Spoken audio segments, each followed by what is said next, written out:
नमस्कार, स्वागत है एक बार फिर से आप सभी का आपके अपने चैनल हनुमान सेवा परिवार में। आशा करते हैं कि प्रभु श्री हनुमान जी और परम पूज्य गुरुदेव बाबा नीम करोड़ी महाराज जी आप सभी भक्तों पर असीम कृपा सदैव बनाए रखें।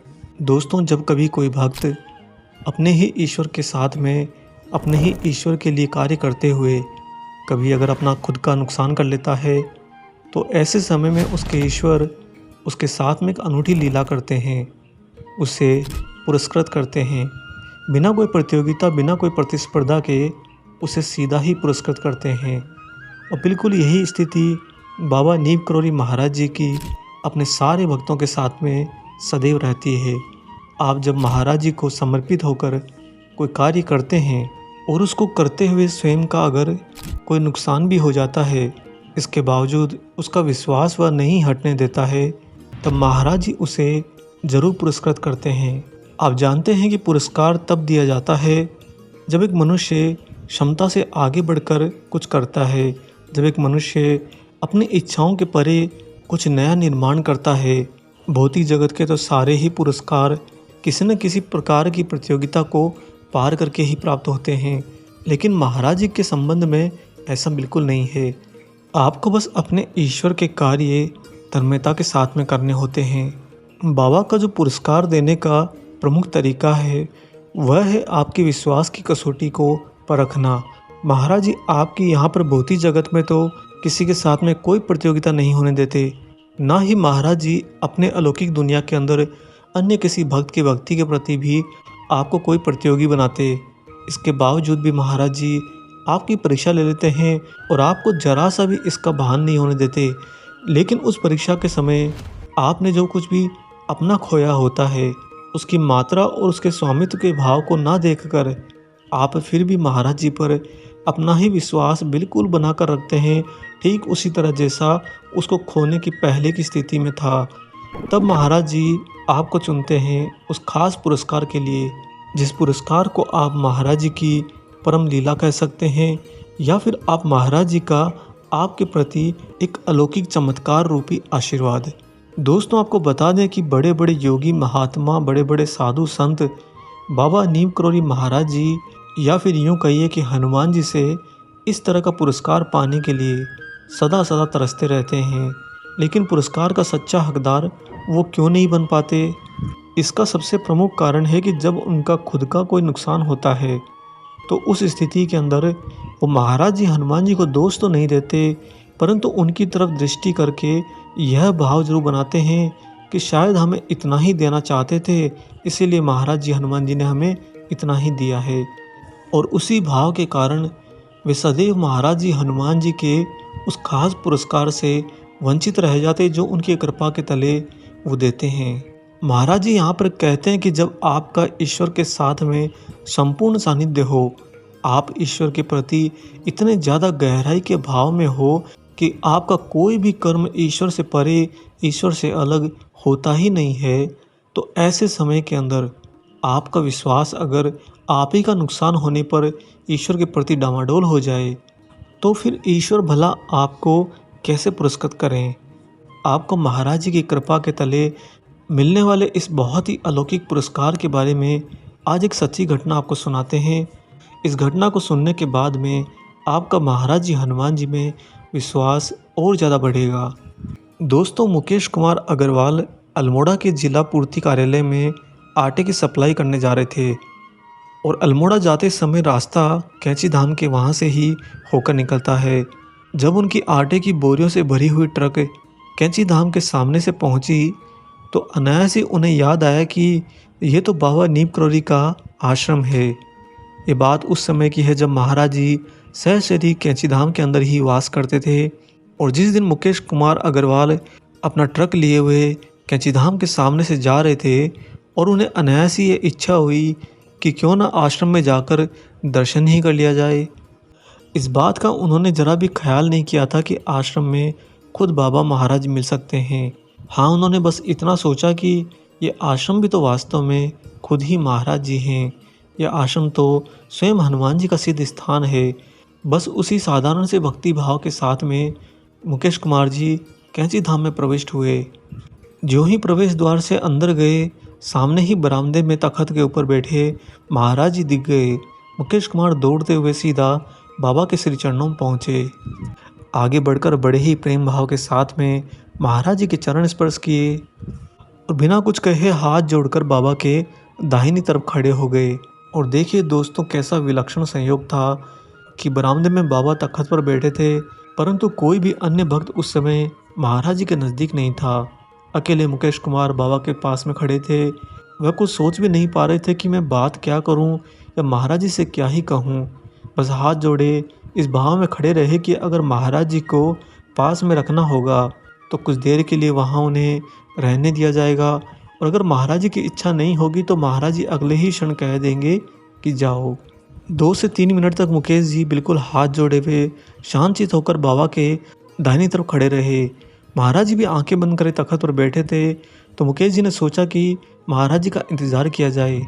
तभी महाराज जी ने अपनी आंखें खोली और सीधा मुकेश कुमार को कहा कि कहाँ जा रहा है।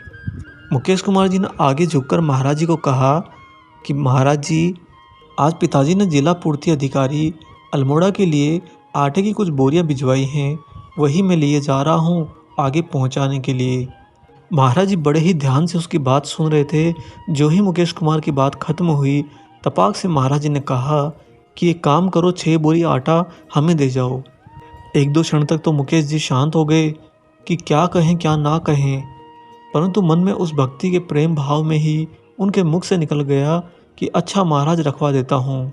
यह कहकर मुकेश कुमार आश्रम में अन्य भक्तों को तलाश कर उनके साथ में पुल पार करके अपने ट्रक से आटे की बोरियां कैंची धाम में लेवा लाए। आपको बता दें कि उनका पूरा का पूरा ट्रक ही आटे की बोरियों से भरा हुआ था। सामने किसी व्यापारी का वह ऑर्डर था जिसको पूरा करने मुकेश कुमार जा रहे थे। कैंची आश्रम में 6 बोरी आटा उतरवाने के बाद में मुकेश कुमार ने वहां पर प्रसाद पाया और वहां से चल दिए।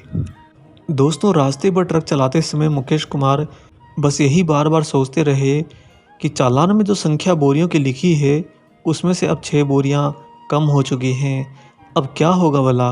और अगर सामने के व्यापारी ने पिताजी से शिकायत कर दी तो फिर मैं पिताजी को इसका जवाब भी क्या दूंगा? जब सड़क पर ट्रक चलाते हुए बार बार यह विचार उनको खोदने लगा, उनका ध्यान भटकाने लगा, तो थोड़ा झुंझलाकर मुकेश कुमार यही बोल उठे कि चलो महाराज जी संभाल लेंगे। खैर, अल्मोड़ा पहुंचकर वह सामने वाले व्यापारी के मुनीम से बोले कि बोरियां उतरवा कर रसीद ठीक से ले लेना, अर्थात जब बोरियां उतरवा कर गिनवाओ तो उसकी रसीद व्यवस्थित बना देना। यह कहकर मुकेश कुमार स्वयं कहीं और चले गए। आज जो कुछ भी हो रहा था वह सब कुछ महाराज जी के लिए हो रहा था, महाराज जी की नज़र में हो रहा था और महाराज जी के द्वारा ही हो रहा था। इसी भाव से मुकेश कुमार ने ना तो उन 6 बोरियों पर कैंची में स्वामित्व का भाव जगाया और ना ही यहाँ अल्मोड़ा में पहुंचकर पूरे बोरियों के भरे ट्रक पर अपना कोई स्वामित्व का भाव समझा। जब थोड़ी ही देर में मुकेश कुमार थोड़ा टहल कर घूम फिर कर वापस आकर सामने वाले के मुनीम से सीधा पूछा कि कोई गड़बड़ी तो नहीं हुई।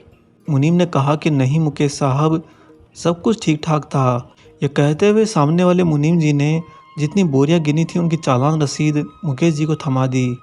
दोस्तों, मुकेश जी ने जो ही वह चालान देखा, बोरियों की जितनी संख्या चालान में थी उतनी ही संख्या सप्लाई ऑफिस की रसीद में भी थी। यानी कि जितनी बोरियां लेकर वह ट्रक में भरकर अपने वहां से निकले थे व्यापारी के यहाँ पहुंचाने के लिए, और सामने वाले के मुनीम ने जब सारी बोरियां गिनवाई तो बिल्कुल उतनी ही पाई। रास्ते में श्री कैंची धाम में महाराज जी के ही आदेश पर जो 6 बोरियां उतार कर आश्रम में रखवा दी थी, उन बोरियों का क्या हुआ और क्या नहीं हुआ, इन बातों में ना उलझकर मुकेश कुमार जी ने वहीं खड़े खड़े हाथ जोड़कर महाराज जी को प्रणाम किया। वो जान गए कि बाबा ने ना सिर्फ उनकी वो परीक्षा ली थी, बल्कि आज उन्हें उसी परीक्षा के बदले में अपनी ऐसी अलौकिक कृपा करके पुरस्कृत भी किया। साथ ही मुकेश जी ने जो बिल्कुल स्वतंत्र विश्वास बाबा जी पर बनाया था, महाराज जी ने उसकी भी लाज रख ली। दोस्तों, जब उन्होंने 6 बोरियां उतारकर श्री कैंची धाम में दी और स्वयं का नुकसान किया, परंतु एक क्षण भी उस नुकसान के प्रति कोई स्वामित्व का भाव नहीं अपनाया और बार बार मन में उठने वाली चिंताओं के बावजूद उन्होंने सब कुछ महाराज जी पर ही छोड़ा कि बाबा है ना, सब संभाल लेंगे। यह जो प्रेम में लिप्त हो चुके विश्वास की दृढ़ता होती है ना दोस्तों, यही दृढ़ता आपको हमेशा आप ही के नुकसान में से कुछ इस कदर बाहर निकाल लेती है। जिस तरह मुकेश कुमार जी को महाराज जी ने वहीं पर खड़े खड़े उनके नुकसान की भरपाई करके उन्हें पुरस्कृत कर दिया। आपके भी जीवन में जब कभी आपका कोई भी नुकसान होता है, ऐसे कार्य में जो कार्य वास्तव में आप ईश्वर के लिए कर रहे होते हैं, ईश्वर के समक्ष कर रहे होते हैं, महाराज जी को समर्पित करके, हनुमान जी को समर्पित करके कर रहे होते हैं, तो ऐसे कार्यों में जब आपकी कोई भी क्षति होती है, कोई भी नुकसान होता है, तो उस नुकसान की उस समय कोई गिनती मत कीजिए। दोस्तों, वास्तव में आपका नुकसान नहीं हुआ होता है, ठीक उसी तरह से जिस तरह से मुकेश कुमार जी का नुकसान नहीं हुआ था जब मुनीम जी ने सारे ट्रक की बोरियां गिनवाई। आप भी अपने जीवन में पाएंगे कि महाराज जी वास्तव में आपके विश्वास की इतनी ज़्यादा लाज रखते हैं, इतना ज़्यादा आप पर कृपा करते हैं जिसकी कोई सीमा नहीं। आज जब ये वीडियो हम आपके लिए रिकॉर्ड कर रहे हैं, आज ही के दिन हमारे साथ में भी एक ऐसी ही अनूठी घटना घटी, जहाँ पर अंतिम विचार पूरी की पूरी घटना महाराज जी पर ही छोड़ने पर आई और अगले ही क्षण, मात्र एक क्षण के अंदर महाराज जी ने वो अनूठा चमत्कार कर दिया जिसकी हमने कभी कल्पना नहीं करी थी। हम प्रार्थना करते हैं कि महाराज जी आप सभी के जीवन में भी सदैव ऐसे कृपामय पुरस्कारों की झड़ी लगा कर रखें। आशा करते हैं कि आज का ये खास वीडियो आपको ज़रूर पसंद आया हो। वीडियो अगर अच्छा लगा है तो जाने से पहले इसे लाइक कर दीजिए और अगर आप चैनल पर नए हैं तो चैनल को सब्सक्राइब कर लीजिए। इसके साथ ही इंस्टाग्राम पर हमारे पेज हनुमान सेवा परिवार को सर्च करके वहाँ भी फॉलो कर लीजिए। मिलेंगे बहुत जल्दी ही एक और ऐसे ही दिव्य अंक के साथ। तब तक अपना और अपने माता पिता का संपूर्ण ख्याल रखिए और परम प्रभु श्री राम जी का निरंतर गुणगान करते हुए बाबा हनुमान और बाबा नीम करोली महाराज जी की निस्वार्थ होकर सेवा करते रहिए। जय सिया राम।